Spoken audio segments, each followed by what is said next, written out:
Welcome to Class Time, your daily classroom for CSEC and CAPE subjects. I am Georgia Crawford-Williams, your CAPE Sociology teacher for today.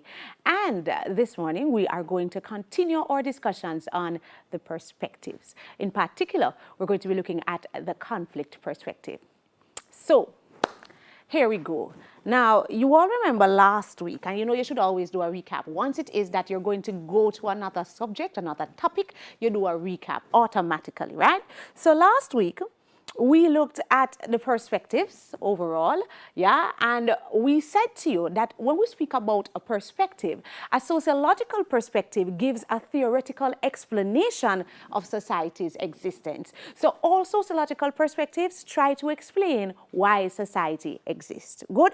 Now, we explained that that's because sociology in and of itself is the study of society and why it exists. And so when it is that you want to be a student of sociology, you should be trying to explore why society exists, and these perspectives do just that. That being said, we also explained to you that there are four major perspectives. Four major perspectives: functionalism, conflict, interactionism, and the feminist perspective. Now, do you remember the major functionalists? Because remember, we made it clear to you that you cannot actually do sociology and you don't know the names. A sociological essay without names is like a history essay without dates. And so you must remember the big functionalist. Not only because he is major, but because he is a major functionalist, but because he's a major sociologist in general, yeah? Emile Durkheim is that major sociologist. Good. So last week, we looked at Emile Durkheim and we looked at functionalism and we looked at how they compared society to the human body, etc., etc. Today, we're going to look at the conflict perspective. So let's get into it. Now, the conflict perspective, unlike the functionalist perspective, believe that societies are plagued with inequalities and conflict.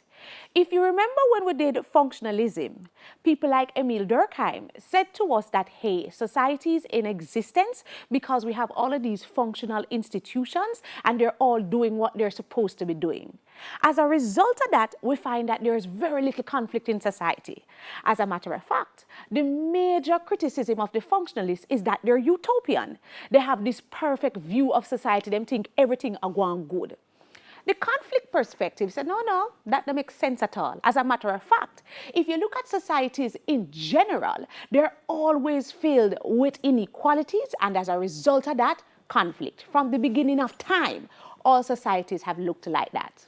Now, when we speak of the conflict perspective, it is important to note that the conflict perspective has many, many theories. However, the big theory is Marxism, and the theory that is most important for your syllabus is Marxism. So we're going to look at the Marxist theory, which is a conflict theory. However, Marxism is not the conflict perspective. The conflict perspective has many, many theories, of which Marxism is one and is the major one. And so I always say to my students, it's like when it is that you speak to persons who are not familiar with the Caribbean, and you say to them, like, I'm from Guyana. But because they're not familiar with the Caribbean, the only country that comes to mind is Jamaica, because Jamaica might be the most prominent one, the one that is most popular. And so when you say, I'm from Guyana, they're like, huh? You say, oh, in the Caribbean. They say, oh, you mean Jamaica? Do you know Usain Bolt? And you're like, no, not Jamaica. Guyana is different from Jamaica. Marxism does the same thing for the conflict perspective. Marxism is just one of the conflict theories, but it is so big a theory and has become so essential that when people think conflict, they automatically think Marxism. But when you're going to your exam, and they will go in the exam and see it, and they ask about the conflict perspective, you cannot say that the conflict perspective is Marxism. Marxism is just one of the conflict theories, the major one, and for your syllabus, the one that we will be looking at. Good? So, let's go to what Karl Marx has to say. I said to you before, you cannot, let me go again, you cannot go into sociology, be a student of sociology, and you don't know the names. You must know the names. And so Karl Marx is a person that gave us Marxism. Karl Marx, who's European, ironically did not see himself as a sociologist. He saw himself as an economist, he saw himself as a philosopher, he saw himself as a politician. But then he wrote this book, he called it the Communist Manifesto. And when it was that persons read it, them say, but the man here, he might explain why society exists. And if it is that you're explaining why society exists, then automatically you are a sociologist. And so they started to follow the writings of Marx, and they call themselves the Marxists. And the theory now became Marxism. Now, what does the theory say? Now, Marx asserts that throughout history, there have always been two groups. One small rich group and one large poor group. He said from the beginning of time, since we passed hunting and gathering bands, there have always been two groups. One small rich group and one large poor group in every single society. Now, when you think about the small rich group and the large poor group in the capitalist society, which is a society that we live in now, in the capitalist society, our society now, we find that the rich are called the bourgeois. It's French, so it is spelled bourgeoisie, but it's pronounced bourgeois. Yeah? So the rich are called the bourgeois, and the poor are called the proletariats. And you have to say bourgeois now because you're an advanced level student. You got university next year. So you know, say bourgeoisie. It's spelled bourgeoisie, but it's pronounced bourgeois. So in the capitalist society, the rich are the bourgeois, and the poor are called the proletariats. Good? So in this society, you have the small rich group, bourgeois, large poor group, proletariats. Now, according to Marx, when you look at the society, man has to produce. Man has to produce to live. And the bourgeois, they own the means of production. The small rich group, they own the means of production. That means that them own land, them own capital, them own scientific know-how, entrepreneurship, that sort of thing. They own what Marx called the means of production. Whereas the proletariats, who are the poor, the only thing them own is them labor. You ever hear people say, you come with your too long hand? Well, the poor people, them come with them too long hand. However, Marx says that if man is to produce, and man must produce to live, you need the means of production, but you also need the labor. Which means that if it is that we are to survive, the bourgeois need the proletariats, and the proletariats need the bourgeois. We have to come together to produce so that we can all live. And that Marx said no. So the small rich group, they need the large poor group. The bourgeois need the proletariats because the bourgeois have the means of production and we need that to produce. And the proletariats have the labor and you need that to produce. So everything should have really Chris and Corey because, you need me and me need you, and together we're going to come together now and we're going to produce and we're going to eat and live and be merry. But Marx said that does not happen.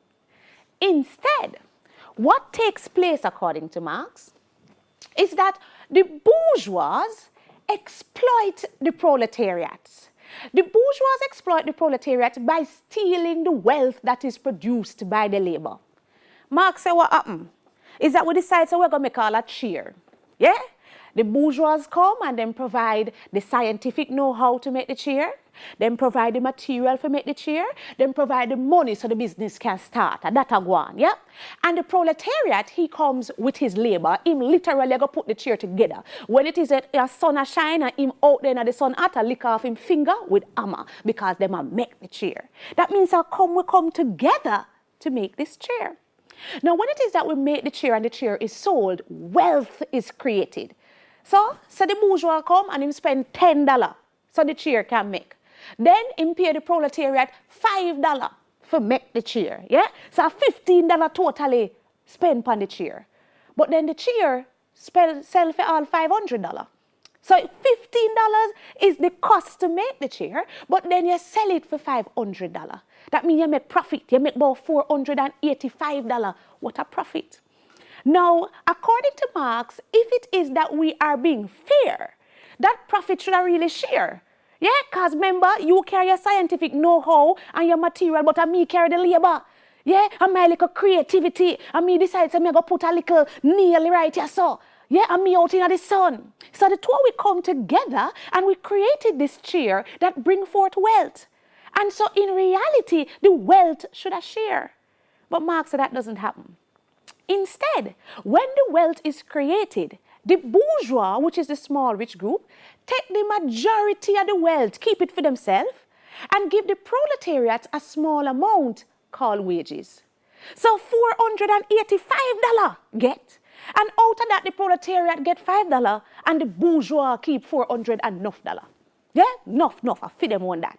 And so Marx says, instead of having this wonderful relationship of equality, of mutual respect and understanding, that not happen.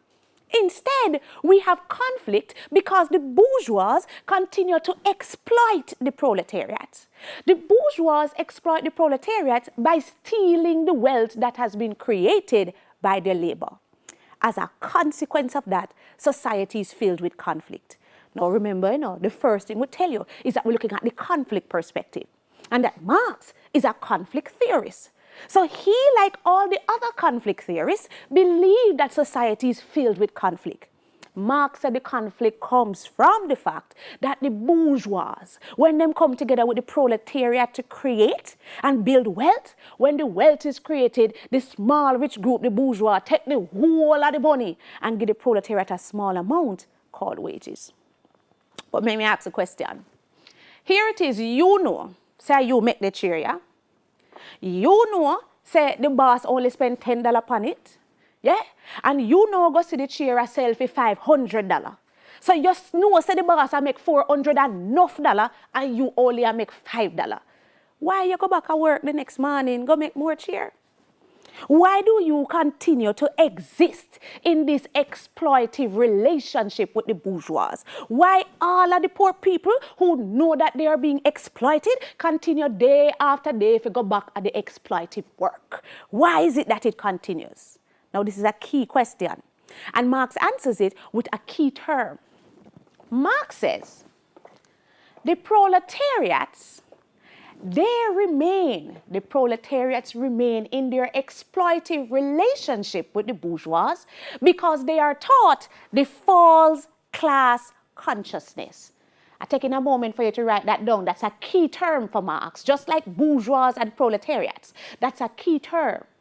Marx says the proletariats, which are the poor. You notice how I say poor, I say proletariats because I want to reinforce the use of the key term. I want to reinforce the jargon. Remember I said it to you last class. When you go into an exam, I don't need to know whether you're bright or dumb. You just have to convince me so you're bright. And to convince me, you have to use the jargons. So instead of saying the poor, you say the proletariats. Instead of saying the rich, you say the bourgeois. And then I mark him and I say, watch the one here. The one here move right, so take it. Yeah? So I'm saying to you that Marx says that the proletariats remain in their exploitive relationship with the bourgeois because of the false class consciousness. The false class consciousness are a set of lies that justify the oppression. The false class consciousness keep the proletariats oppressed because they believe that that's so the system set. Yeah? So the false class consciousness is a set of lies that the bourgeois teach the proletariats. The bourgeois actually use the institutions. The bourgeois use the institutions to teach the false class consciousness, to teach the lies that justify oppression. And so Marx says the family teach you the false class consciousness. Him say education teach you false class consciousness. Him say religion, oh, Marx hate religion. Marx says that religion is the major perpetrator of the false class consciousness. So every institution teach the lies, but you say religion? Marx say religion teach it the most. Yeah? Religion is the major perpetrator of the false class consciousness. Religion teach us the lies that justify our oppression, that keep us in the relationship, the exploitive relationship with the bourgeois. So Marx say if you look upon the Bible, yeah, look at the things that the Bible teach you. The Bible said to you, say, leave vengeance to the Lord. And so when you find out that your boss is exploiting you, that he really rob you, you're not supposed to go in there and do nothing about it because you say, God, I go sort it out. God, I go take care of it. Marx said if you look at religion, religion said things like, blessed are the poor. Yeah?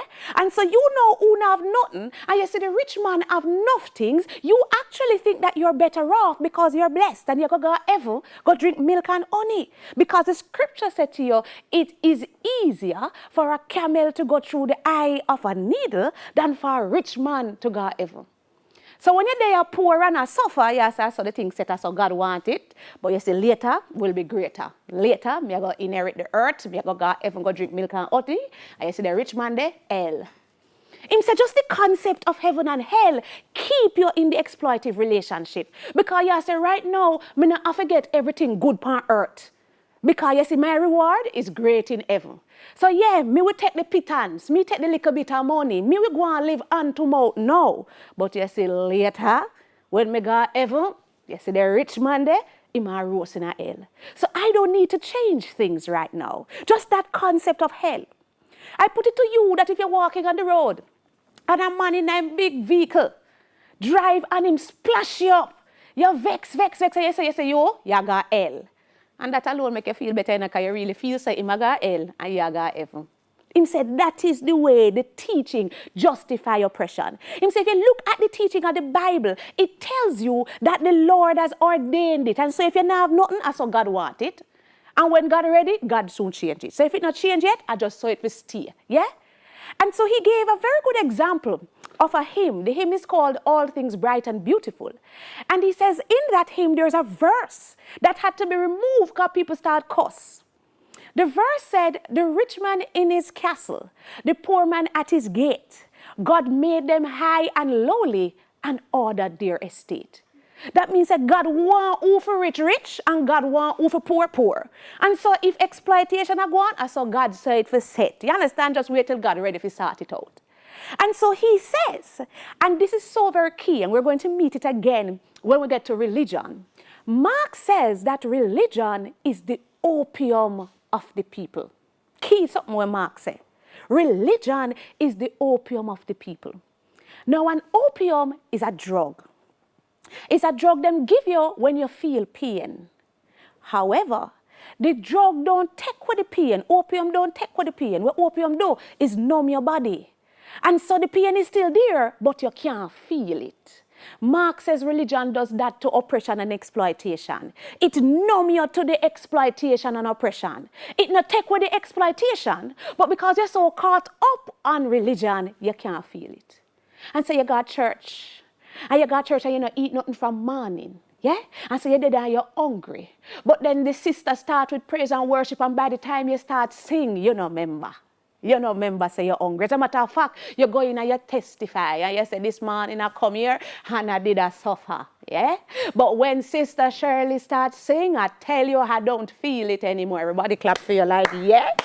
Church are gone. Yeah? Him said that is what religion does to people. And when it is that you start suffer, it explains it away. It allows you to take it on because guess what? God know what I do.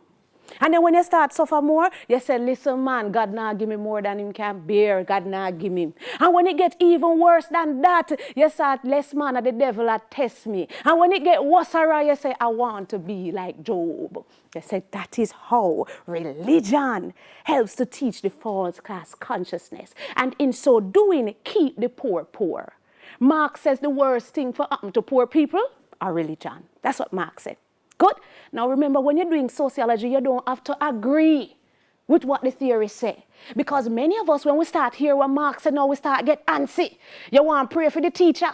You know, you say, what the woman, you turn off all your TV, because this can't write. Yeah? Remember, you don't have to agree. You just have to understand. I don't agree with that part of it. I'm a Christian myself. But I understand the theory that he is, that he has explained to us. But remember, religion might be the major perpetrator of the false class consciousness, but it is not the only one. Religion is not the only institution that teaches the lies that justify our oppression. Marx says the education system justifies our oppression. Him say when you go to school, they make it look to you that your failure or success is your fault. That's how school make it seem. And so when it is that you're done school and you don't get the big qualification and you don't get the big work and so you get a little bit of money, you feel that is your fault. But him say, in reality, the education system is so designed that the rich will pass and the poor will fail. If you look at our system right now, those who have money for computer and Wi-Fi and internet, they have been getting lessons continuously, and those who have no money, no get none. We are talking about months, if I never for TVG, if I come in and start give some, free class on television, some of you would have had no teaching at all. Them said that I show you, said the system is rigged, it is flawed, so that the rich will pass and the poor will fail. But them not tell you that. Them tell you, say, if you fail, it's your fault. Marx say, if you look at the system overall, if you don't have no book, you can't get through. Even those who have the aptitude, those who bright, when it's time to go to university, if you don't have the money, you can't get through. And so the system is so designed that the rich will pass and the poor will fail, but the system not tell you that. You know what the system say? The system said the heights of great men, reached and kept, were not attained by sudden flight, but they, while their companions slept, were toiling upwards through the night. That means, say, if you fail, it's because you not toil, it's because you not work hard, and not because you're poor. Marx said the system tell you things like labor for learning before you grow old. No, you notice it have to be labor because it must hard. Labor for learning before you grow old because learning is better than silver and gold. Marx said that is a lie. That can't be true because the only reason you want learning is so you can get silver and gold. So how come learning is better than silver and gold? Him say mash down that lie. It says silver and gold will vanish away. Marx says that's another lie. Silver and gold don't vanish away. Instead, the rich take it and then pass down to them sons and it pass down to the next son. And you see that with your good education and you still out there decay. Marx says the education system also teach us the false class consciousness, the set of lies that justify your oppression, that keep you in the exploitative relationship with the bourgeois. And so the exploitation continues for a long time and society is filled with conflict. However, Marx says this exploitative system may remain for a long time, but it will not be forever. Him say it is going to be there for a while. And the poor people have to suffer enough. And it will be there and it will seem unending, but it will not be forever. Instead, Marx says, there is going to come a time. There's going to come a time when the proletariats are going to see through the false class consciousness, The proletariats are going to see through the false class consciousness, and they are going to stage a bloody revolution which will destroy the exploitative capitalist system. Marx said, listen to me. If you look at history, and that is why Marx theory is called a historical theory. He says if you look through history, throughout time, once you have exploitation, there have always been a revolution. Him say if you take from even Bible time, when you have slavery, and we're not talking about black man slavery, no, we're talking about white man slavery, from when white man are enslaved white man. Once there is exploitation, it leads to the revolution. And so when Pharaoh did hold on God people there, Moses, not lies, Moses? Yes, it's Moses did do it. Oh my Lord, my mother would be so ashamed. But anyways, when Pharaoh they hold on the people them, automatically when it was that they come and say, let my people go, that was really the revolution. When them cross the Red Sea and move on, that is because the exploited actually decided that enough is enough. We now build no more pyramid, Pharaoh go build yourself. We are left out here. That is the revolution. Because once there is exploitation, there will always be revolution. Unfortunately, after that system of slavery, it led us to feudalism. And feudalism, if you look at history, was also an exploitative system. Now, feudalism is when you have like the royals and the lords and you have the serfs. Want to know what show like Game of Thrones? That's the feudal era. That's what it's based on. Like Robin Hood. That's at the feudal era, when you have the royals at the top, and then you have the little peasants, them down at the bottom, and the little peasants, them work hard, and them farm and them do everything they can, and all the money that they make still go to the royals who just born in privilege, yeah? Him said that system, it might not have been slavery, but it was still very exploitive. And it was because it was so exploitive that it led to a revolution, yeah? At that time, he uses the example of the French Revolution. Now, when we history people them there, you remember the French Revolution? One of the bloodiest revolutions in history? Marx said that happened because there was one small rich group exploiting a large poor group. Now, the French Revolution, start with a lady, a queen. Her name was Marie Antoinette. Now, Marie Antoinette was about 15 or 16 at the time, and she was the queen of France, yeah? And Marie Antoinette a real hot girl. Like proper hot. Marie take the whole of France budget to buy clothes and wig and, makeup and stuff. Yeah, Marie set. And so many times people are watching and I say, but France not the money and all Marie hot stuff. Marie not care. So Marie live. And there came a time that France had famine. And when France had the famine, the poor people, they must suffer, they can't find no water, they can't have no food, they must suffer. They marched to the queen. And of course, I was giving a synopsis of it, yeah? They marched to the queen and them say, Queenie, we want food. Queenie, feed where we are dead. Marie come to her friend, she said, what's the commotion outside? Yeah. Them say, Queen, are the people them say, them want food. Marie go out there, she said, they want, the matter of fact, people say they want bread. Yeah, just that bread. Marie says, they want bread, let them eat cake.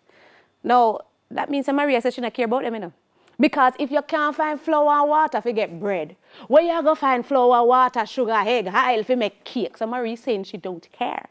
And so when it is that the people hear about it, they storm the castle. And then chop off Marie's head and then put it on a spike. And then them go through Paris and anybody will look rich, dead. Yeah? Look upon you and a famine. Oh, you look so fat, dead. What you doing a gold chain? No man, you're royal, dead. You have asked, everybody has asked dead. Dead. Yeah? The historians say that the streets of Paris were paved red with blood. Now, of course, that is a simplistic explanation of the French Revolution. But what Marx was saying is that this revolution took place because the poor were being exploited. There was a group of persons, a large group, that were so exploited they had to actually lead an uprising. And that actually changed the entire society. It changed the society from feudalism to capitalism. And capitalism is the society that we're living in now. Unfortunately, capitalism is also exploitive. Within the capitalist society now, you have the rich who are the bourgeois, those who own the means of production, those who own the big companies, etc. And they now are exploiting the proletariats. So once again, there is exploitation. And once there is exploitation, it will lead to conflict. And according to Marx, will lead to the revolution. So Marx says one day, the proletariats, they're going to see through the false class consciousness and they're going to stage a bloody revolution that will end capitalism. And when capitalism ends, Marx says, we're going to move to the final era, which is communism. Marx says when it is that the proletariats rise up and they overthrow the bourgeois, we're going to move to the final era, which is communism. And communism is going to last forever. Communism is going to last forever because there is no exploitation. In a communist society, all men are equal. Yeah? And so if there is no exploitation, there will be no conflict. And if there is no conflict, there will not be any need for a revolution. So we're going to live in peace together forever. That is how Marx sees the society. So Marx says, if you look at where we are now, we are in this capitalist society that exists because of this poor rich group, this small rich group, the bourgeois, who are exploiting the large poor group, the proletariat. That is the basis of capitalism. That is how society exists right now. Yeah? And as a result of that, it is filled with conflict. Because the bourgeois take advantage of the proletariats. And the proletariats exist in this exploitation because they're taught the lies, the false class consciousness, taught by all the institutions. And these institutions are owned by the bourgeois. Yeah? And they teach us the false class consciousness that keep us oppressed, according to Marx. But Marx says, one day, we're going to see through the false class consciousness.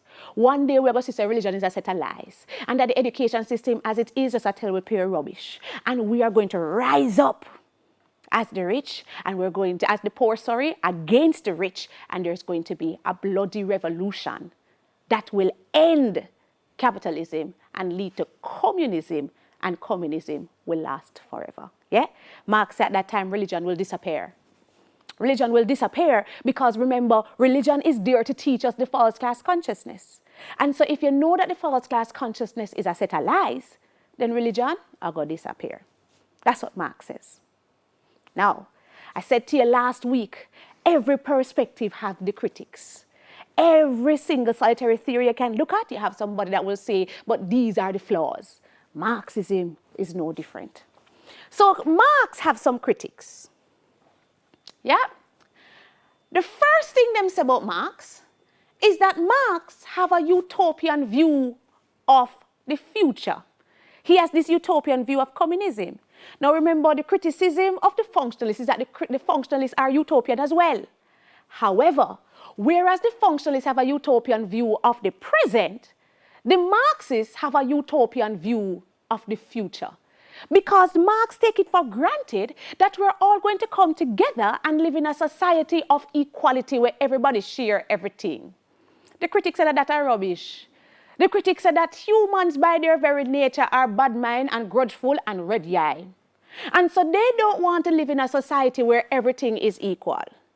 I put it to you that if you go into a class and you get a test and you get 85, you feel good. You call your mother, you call your friend, you big up yourself till you hear say everybody else get 95. All of a sudden you get vexed with your bad mind self. Yeah? All of a sudden you get and you call miss, no miss, you have to deal with it. All the don't want to get more than, no miss, me have to get 5 more miss. Yeah? They say by nature, humans bad mind and grudgeful and red eye. And so you find that we're not going to have a communist society where all men are equal. That's a utopian view that Marx have.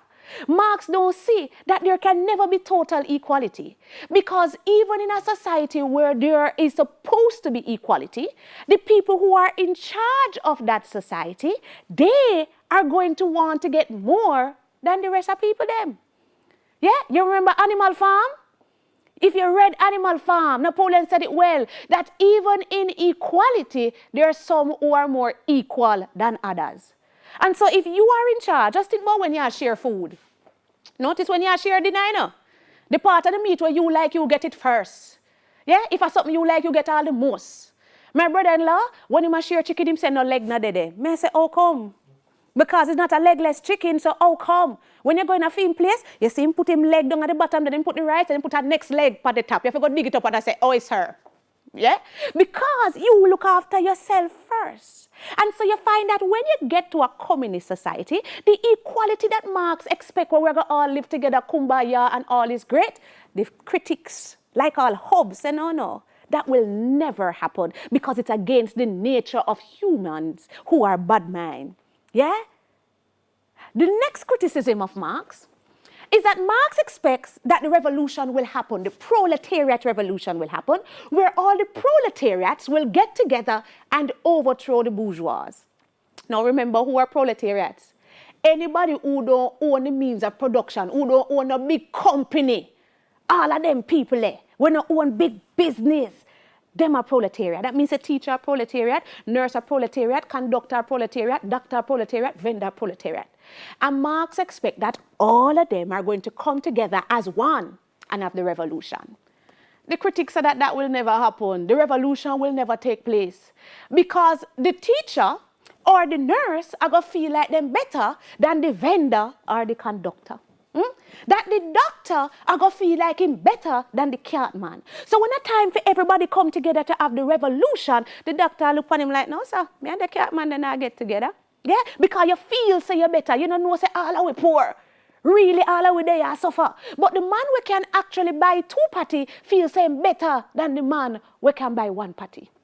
Him said the competitive nature, that's what the critics said, the competitive nature of humans are going to stop the proletariats from coming together to have the revolution. Because poor people are compete with poor people. I can tell you that. I grew up very, very, very poor. Everybody in my lane poor like the dirt lane where we live in. Yeah? And still me and my friend them with my poor self, I compare who for fake transport faker. Now everybody transport fake, you know. All of them mother got the same wholesale go buy it. And me still live on at least mine a John. Yours a Jen. What name Jen Sport? Yeah? Now mine I'll tear up before female, but me no care. My name Jan.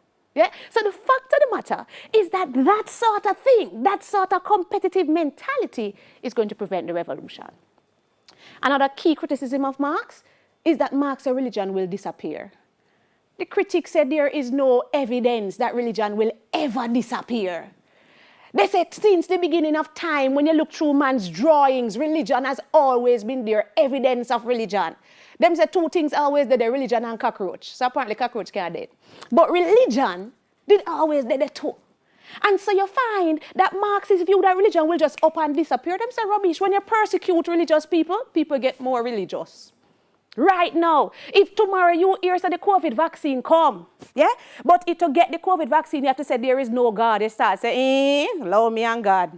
Make this all right. God know him do what the devil send it come. Yeah?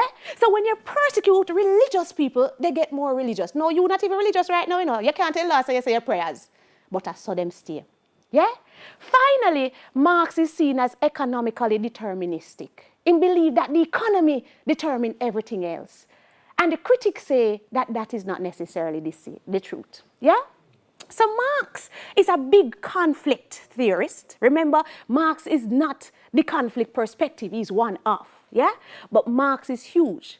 And he says that the society exists now, the capitalist society, is one filled with conflict because the small rich group continues to exploit the large poor group. The bourgeois exploit the proletariats. Yeah? And we remain in that relationship because of the false class consciousness.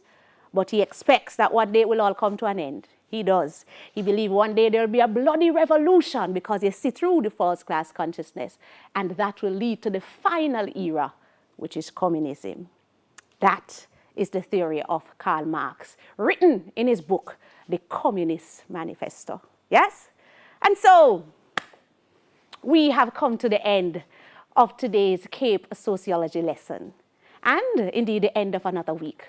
You can rewatch all today's lessons on onespotmedia.com and on JNN between 4 and 7 p.m. Class time resumes on Monday at 9:45 a.m. right here on TVG. And remember, if you have questions, feel free to send them to Television Jamaica, Facebook at Television Jamaica, or on Instagram at television_Jamaica using hashtag TVJ Class Time. Until we meet again, keep safe.